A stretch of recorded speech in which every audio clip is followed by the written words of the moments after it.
Hey, this is Crisco from the Dave Ryan in the Morning Show, and this is my science fair project.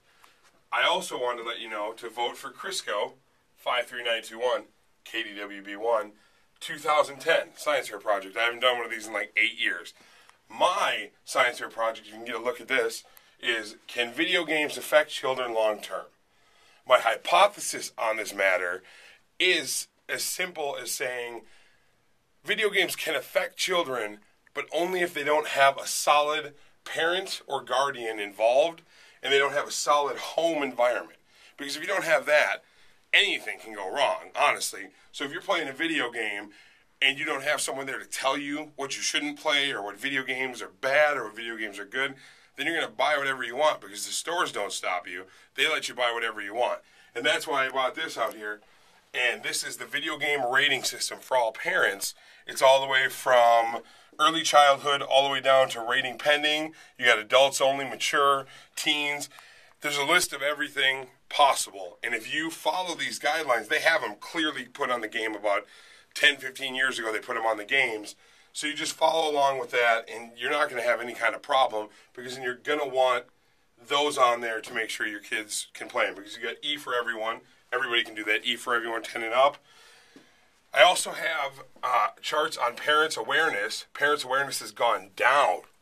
So after doing my data and after researching, it's showing that parents are less aware of what their kids are buying. So that kind of goes into my hypothesis.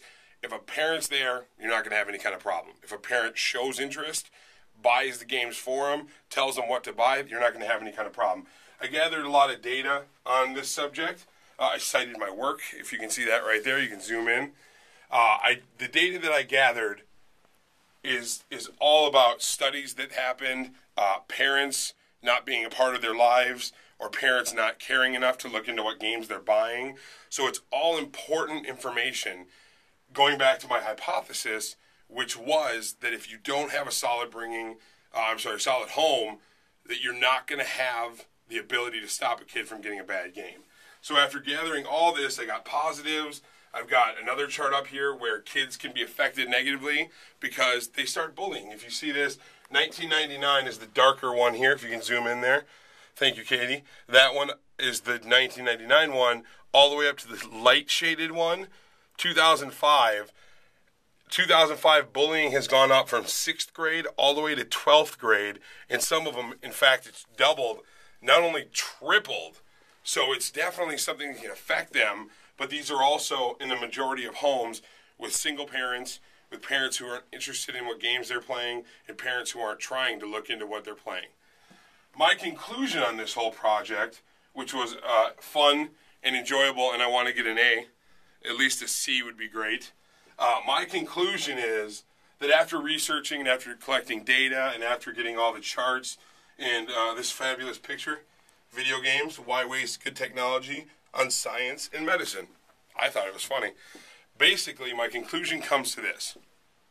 I was partially correct by saying that it was about parents, but also after the studies and everything else that I read, obesity can happen, you can get carpal tunnel syndrome, you can get a handful of different disorders from playing video games. So it's not only the parent's responsibility, but it's also the child's responsibility because you are in control of what you do. So you also have to be aware of your surroundings and you have to kind of use it in moderation, as they say growing up.